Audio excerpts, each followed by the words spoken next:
네, 자유한국당이 여야 4당의 패스트트랙 지정 강행에 반발해 본격적인 장외투쟁에 나섰습니다.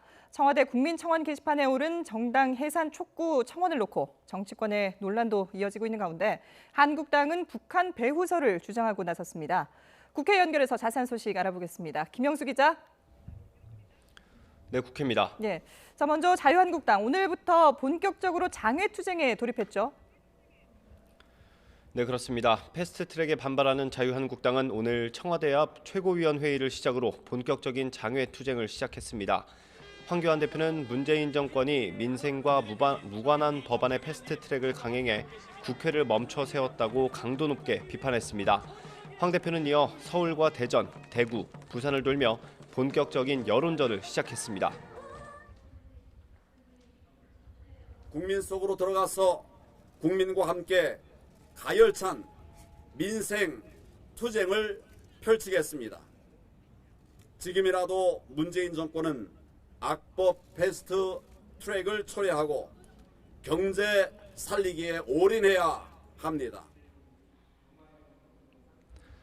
김태흠 의원과 성일종 의원 등 한국당 의원들은 국회에서 박대출 의원에 이어 집단 삭발식을 열기도 했습니다. 한국당 나경원 원내대표는 민주당의 사과와 재발 방지 약속 없이는 대화가 어렵다면서 고발 취하도 촉구했습니다. 이에 대해 민주당 핵심 관계자는 YTN과의 통화에서 고발 취하는 일고의 가치도 없다고 일축했습니다.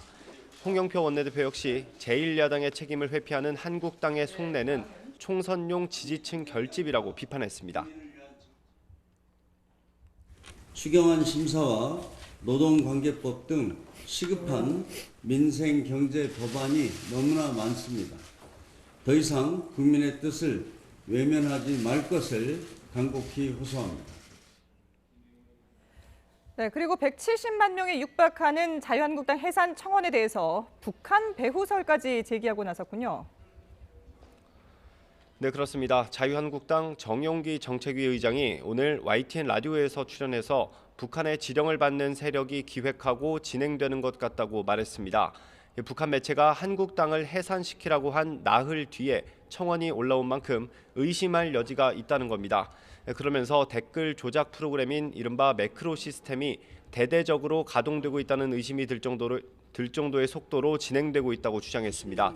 정 의장은 또 1초에 30명씩 청원이 들어오고 한 사람이 무한 아이디를 생성할 수 있는 청원에 큰 의미가 없다고 지적하기도 했습니다.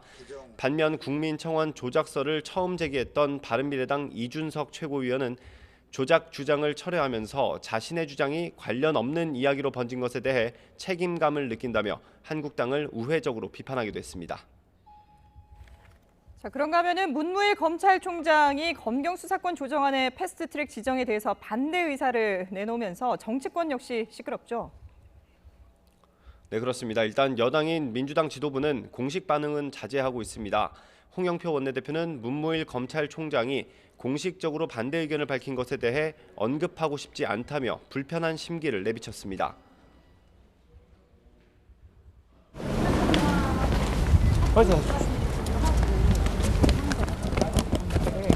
어떻게 보시나요? 언급하고 싶지 않습니다. 말씀 해주세요.